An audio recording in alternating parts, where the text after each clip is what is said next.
আরজিকর কাণ্ডের প্রতিবাদ রামনগরে প্রতিবাদ মিছিলে শুভেন্দু অধিকারী। লালুয়া পুল থেকে দোপাল হাট পর্যন্ত এই মিছিল। একই সঙ্গে রামনগর কলেজে ধর্ষণের প্রতিবাদেও মিছিল। শুভেন্দু অধিকারীর মিছিল রামনগরে আরজিকর কাণ্ডের প্রতিবাদে।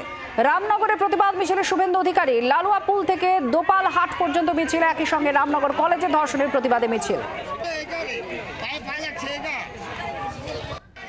কিরণ মান্না আমাদের প্রতিনিধির সঙ্গে আছেন। কিরণ, আগামীকাল শুনানি রয়েছে আরজিকর মামলার, তার আগের দিন শুভেন্দু অধিকারী বিরোধী দলনেতা মিছিল করছেন রামনগরে, কি বলছেন?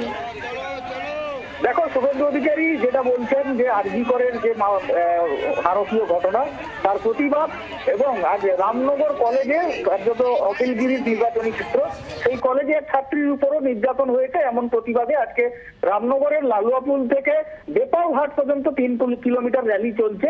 সেই র্যালিতে হাঁটতে হাঁটতে শুভেন্দু অধিকারী বলেছেন যে নারকীয় অত্যাচার এবং তিনি আরো বলেছেন যে পুলিশ, চিকিৎসক এবং যারা ধর্ষণকারী তারা প্রত্যেকে এখন জেলে। এই রাজ্য সরকার ফেলিওর, কার্যত এইসব প্রতিবাদ তিনি তুলেছেন। আজকে এই র্যালিতে প্রায় 3000 মানুষ যোগদান করেছেন, পায়ে পা মিলিয়েছেন।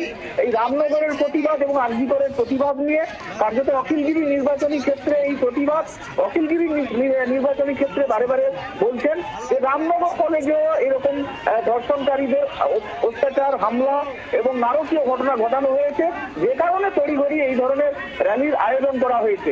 আজকে শুভেন্দু অধিকারী তার পাশাপাশি বিভিন্ন অভিযোগ করার পাশাপাশি আজকে তিনি বলেছেন এই ময়দানে যেখানে র্যালি শেষ হবে সেখানে একটি প্রতীকী সভা করবেন এবং প্রতিবাদের ঝড় তুলবেন।